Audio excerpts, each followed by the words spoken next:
इस वीडियो में हम सब से शुरू होने वाले कुछ शब्दों को देखेंगे। सब से शुरू होने वाले शब्द में जो सब का अर्थ है वो है अंडर। पहला शब्द है सब लीज। इसका मतलब lease under main lease. Lease का मतलब होता है पट्टा। एग्जाम्पल, कोई लैंडलॉर्ड है, लैंडलॉर्ड ने किसी व्यक्ति को किराए पे अपना मकान दिया। अब जो किराएदार है ना, वह फिर किसी को किराए पे वही मकान उठा दे, तो इस चीज़ को बोलते हैं सब लीज। हालांकि आज के एग्रीमेंट्स में ये साफ साफ तौर पे लिखा होता है कि सब लीज इज नॉट अलाउड। ऐसे ही दूसरा शब्द है सब contract. Means contract under main contract.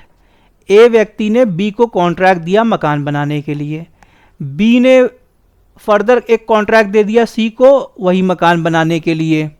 जिस टर्म्स एंड कंडीशंस पर ए से बात हुई थी, तो काफ़ी कंडीशंस वही रहेगी, बस हो सकता है पैसा है ना कि लेन देन कम हो।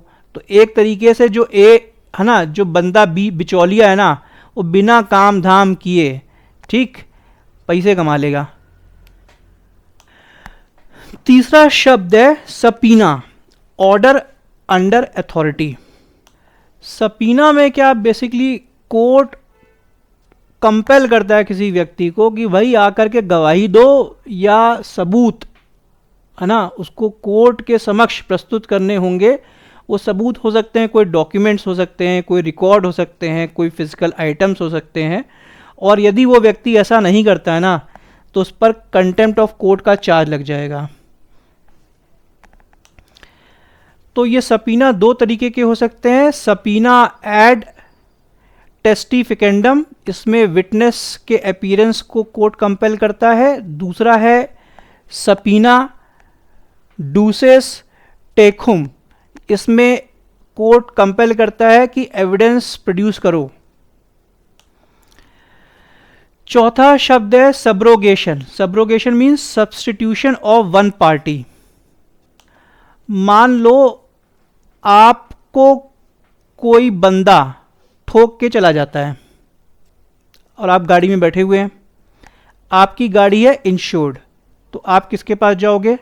आप जाओगे इंश्योरेंस कंपनी के पास कि भाई मेरी गाड़ी है इंश्योर्ड, ठीक है, मेरी कोई गलती नहीं थी और एक बंदा हमको ठोक के चला गया, तो मेरी गाड़ी के रिपेयर के या जो भी मेरे बेसिकली मेडिकल बिल्स हैं वो आप रिम्बर्स करो। तो जो आपकी इंश्योरेंस कंपनी है वो उसका असेसमेंट करती है और आपको पेमेंट कर देती है।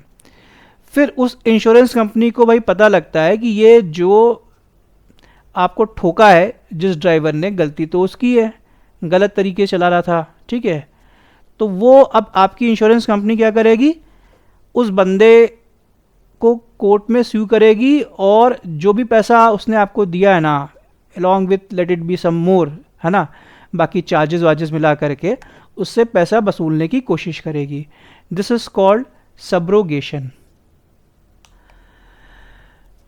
पांचवा शब्द है subordination, means lower priority claim.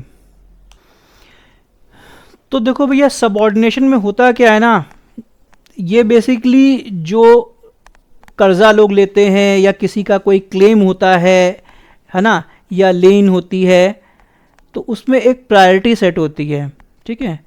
तो जैसे एक बंदा है जिसने कई लोग से कर्जा लेकर के भाग गया या मर गया, ठीक है, अब उसके पास कुछ प्रॉपर्टी है, उसकी कुछ प्रॉपर्टी बेची जाएगी, तो भैया कैसे कैसे लोगों के डेट सेटल होंगे, ठीक है। तो इसके बारे में ये सबऑर्डिनेशन वाला जो क्लॉज है वो बताता है। फॉर एग्जाम्पल, एक छोटा सा एग्जाम्पल आपको बताते हैं। मान लो कि एक मकान मालिक है ना, मकान मालिक ने कुछ पेशगी ली और अपना मकान किराए पे दे दिया किसी टेनेंट को, ठीक। लेकिन उसका वो मकान जानते हो गिरवी है बैंक के पास, और उसने बैंक की किस्तें नहीं चुकाई, तो अब वो बैंक क्या करेगा? भाई बैंक अपना पैसा वसूलने के लिए मकान पे कब्जा कर लेगा। तो ये जो बैंक है ना, उसका उस मकान पे पहला राइट है। अब टेनेंट का भी राइट है क्योंकि भैया उसने पेशगी दी हुई है, ठीक है, और उसका एज पर द एग्रीमेंट वो अधिकार है उसका वहाँ पर उस मकान में रहना। लेकिन इस केस में ये जो बैंक है ना, उसका राइट टेनेंट से अधिक है।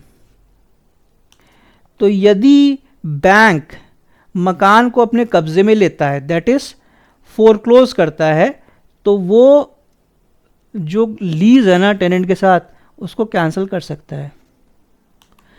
दूसरा एग्जांपल लेते हैं। मान लो कॉरपोरेट फाइनेंस की बात करते हैं। कोई कंपनी लोन लेती है, वो लोन लेती है बैंक से, कुछ प्राइवेट इंडिविजुअल से, और वो कंपनी हो जाती है बैंकरप्ट।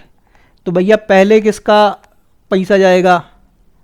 तो भाई सबसे पहले सीनियर लेंडर्स। सीनियर लेंडर्स कौन से हैं? बैंक। ठीक है, उनको फुली रिपे किया जाएगा यदि कंपनी बैंकरप्ट होती है। और उसके बाद जो सबऑर्डिनेट क्रेडिटर्स हैं, जो जूनियर डेट वाले लोग हैं, तब उनका पेमेंट जाएगा। Is this point clear?